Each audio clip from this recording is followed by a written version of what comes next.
Hello there, and how are you guys today? I am going to do a spoiler review of Star Wars The Last Jedi. I repeat, this is a spoiler review of Star Wars The Last Jedi. So if you have not seen the movie and if you do not want spoilers, this is your chance to leave now. So good to have you back.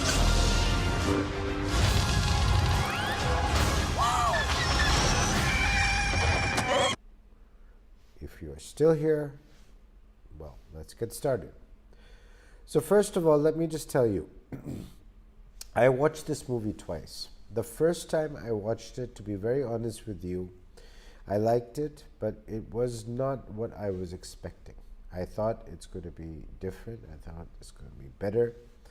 I talked to my brother and some of my cousins who are also big Star Wars fans, and they were like, "No, this is like the best Star Wars movie ever made." And it's like, well, I don't know. There were a few things that I just did not like.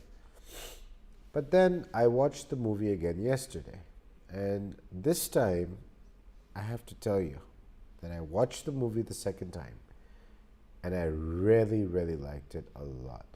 Right! Ben! You must have 1,000 questions. Where's Ray? Something inside me is awake. And I need help.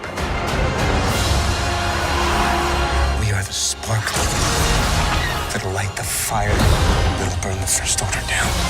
I was raised to fight. For the first time, I had something to fight for. I liked it a lot more than I did the first time.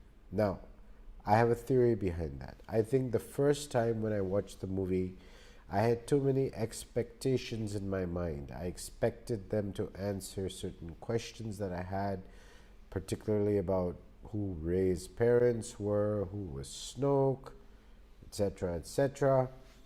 And those questions were not really answered. So maybe that caused a bit of disappointment. There were a few scenes, like the scene when Princess Leia was floating in space and she flies back towards the ship. That kind of reminded me of Mary Poppins, to tell you the truth. And it still does, even now.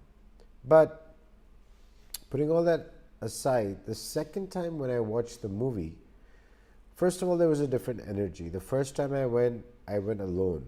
The second time, I went with friends. And when I went with friends, it was a different energy. There were more people. It was like, I felt a little more relaxed, perhaps. But that isn't it. The second time when I watched the movie, I went in with a very clear mind because I had already seen it once. I knew that certain questions are not going to be answered. So it was almost like watching the movie for the first time for itself.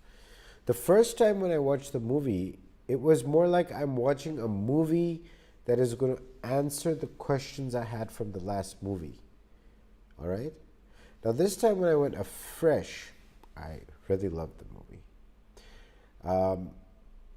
So how it starts off, obviously, if you're watching spoilers, I'm assuming that you've already seen the movie. And the objective is not really to tell the story of the movie, but just talk about it. So when the movie starts off, there's that huge battle in space, and I love the effects. I love the humor when Poe Dameron's X-Wing stands in front of the ship, General Hux, and he's like, he keeps calling him General Hugs, and it was funny. One of the First Order officers tells General Hux that, "I think he's tooling with you, sir." So it was an interesting touch. And then when the bombers come, the sacrifices made by Rose's sister, all that stuff is great. And then we come to Finn coming back and then asking where Rey is. I did feel that Luke Skywalker, because the first time when we see Luke Skywalker and Rey is immediately at the moment where the Force Awakens ended. And the first thing he does with the lightsaber is he throws it away and he walks away. And I thought that was kind of unexpected, and it was kind of rude of Luke Skywalker, you know. But then I understood later on about how he was so upset about Kylo and how he failed and stuff like that. But yeah, I think Luke Skywalker's role in this movie was really kind of whiny, you know. Initially, later on, after we see the message that R2 shows him, the same message from A New Hope, you know, the "Help me, Obi-Wan Kenobi, you're my only hope" message. That's sort of what changes Luke's mind, and then he decides to train Rey a little bit, and he does train her a little bit, but not really the way that he was trained by Yoda, who also incidentally is in this movie. So yeah, I mean, I thought, and then then you have this Kylo Ren and Rey being connected by the Force over light years of space, to the point that you can actually he actually can feel they can actually feel each other. They even touch each other in one scene, but that is, they're not physically together. They're connected through the Force over light years. We see that there's a scene when it was raining on Ahch-To, and Rey is in the rain, and this guy Kylo Ren actually gets wet. You can see a few drops of water. So something going on here big time with the Force and traveling over multiple distances, which the spiritual people who are into spirituality would obviously know as bilocation, because a lot of spiritual saints in various traditions have been known to be able to exist in two places at the same time. And bilocation plays a very important role in this film, as you will come to know in a few minutes. So then we see that the First Order is able to follow the Resistance fleet through hyperspace because they've created some kind of a link. So Finn and this new character Rose go to this casino planet where they find this guy who's actually Benicio del Toro, who's supposed to discover a way of breaking that link. Of course, that link is actually never broken because Del Toro turns out to be a traitor who turns these people in to the First Order, and actually, who really saves the day in this film, I think more than anyone else, is Laura Dern, because there's a scene where the Resistance people, Princess Leia, Poe Dameron, and the other people are escaping the cruiser through the through those little pods or those smaller ships, and because Benicio del Toro is a traitor, he's actually heard the plan, and he tells General Hux and Snoke, and they actually then start shooting these ships one by one. And that's when Laura Dern decides to sacrifice her life, and that's an awesome scene in the film, that she turns the the Resistance cruiser towards this huge ship of Snoke, which is the hugest Star Destroyer that we've ever seen. And she just goes into light speed, into hyperspace, and actually cuts that ship into two. And that is actually what ends up saving a lot of people. And then we see that Snoke and Rey and Kylo Ren are in Snoke's throne room, and there's a lot of stuff going back and forth. Snoke shows his power. You can see the Force lightning and all. And ultimately, Snoke dies a very, I would say, undignified death, according to his role. I mean, the kind of thing that you expect, that he's like the supreme leader. He's actually just killed. He's cut in half when Kylo Ren and Rey, I think it's actually both of them combined, use the Force and turn Luke's lightsaber towards Snoke and put it on, and Snoke is cut into two. And at that moment, you actually, for a minute, think that Kylo Ren is actually turned to the good side, but from what it seems like, it was actually done just to get rid of Snoke and take over, because that's what you see. And that again leads to another conflict between Rey and Kylo Ren. And then ultimately Rey escapes, and these people go down to the planet Crate, where the final battle takes place, and that's where Kylo Ren comes with the, like those AT-AT walkers, along with this huge cannon, and they're trying to blow up the door of the rebel hideout, which is built into like a mountain.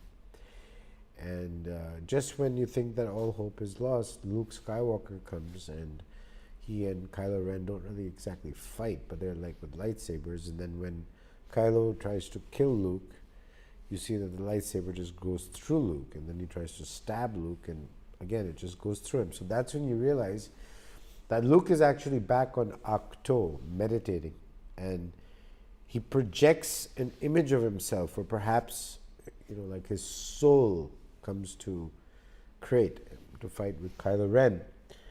And that's what I was saying, that bilocation plays a very important role in this film. And ultimately, thanks to Luke, the Resistance is able to escape, because Rey and Chewbacca come in the Falcon, and they find a way out of this that base inside the mountain. They find a way out thanks to the Crystal Foxes, and Rey saves the day as well, because she moves the stones using the Force, and they escape. And the last scene is really cool, that it's back on that casino planet where in one of the scenes there's this racing with these huge animals. I forget what they're called, and there are these children who've been captured by these arms dealers, if you will, people who are running the games in this casino planet. So these children are sort of like slaves in a way. So the last scene is that you see this child walking out wearing this Resistance ring, and there's a broom there, so he just pulls the broom using the Force, and he looks up at the sky, and that's it. And that moment is so cool, because that sky and that child looking up at the sky is very Earth-like. It's something that you sort of relate with on our planet. So you don't get answers about Rey's parentage. You do understand that Luke Skywalker sort of tells Rey that the Force belongs to everyone. It's not just for the Jedi or the Sith, it's for everyone.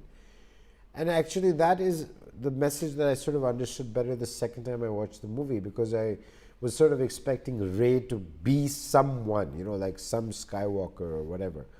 But the fact that Rey's parents were nobody, and then these, new Jedi or potential Jedi kids that you see in the last scene, they're like slaves. So it's sort of trying to show that the Force is for everybody, just like God is for everybody. So the Force is for everybody, and we can all use that and develop that, perhaps on this planet as well. And excuse me, because I do have a bad cold today, but I just wanted to get this message out there. If you have not seen The Last Jedi, please do so. And if you, like me, watched it once and weren't very impressed by it, I really strongly suggest to watch it again, because the second time round, when you watch it with a clear mind, without expectations, without expecting certain answers, and you watch it again afresh, like it's just a totally new movie that you've heard nothing about, you'll really like it, I think. And I think it's one of those movies that will keep growing onto you. This whole spiritual aspect of the Force has been explored well, and it's more inclusive in terms of the Force, that the Force belongs to everyone, not just the Jedi or the Sith. And we do see that Yoda and Luke Skywalker destroy the old Jedi temple, the tree, and I think that creates a lot more potential now for a totally new order of Force users to rise up, which I suppose that's what we've explored with the Great Jedi, which was not really fully explored here, but again, it's like the balance between, it's not the Jedi or the Sith, it belongs to everyone. So that's about it for me. I hope you enjoyed this video. If you did, please like and subscribe to my channel and go watch the movie. And may the Force be with you.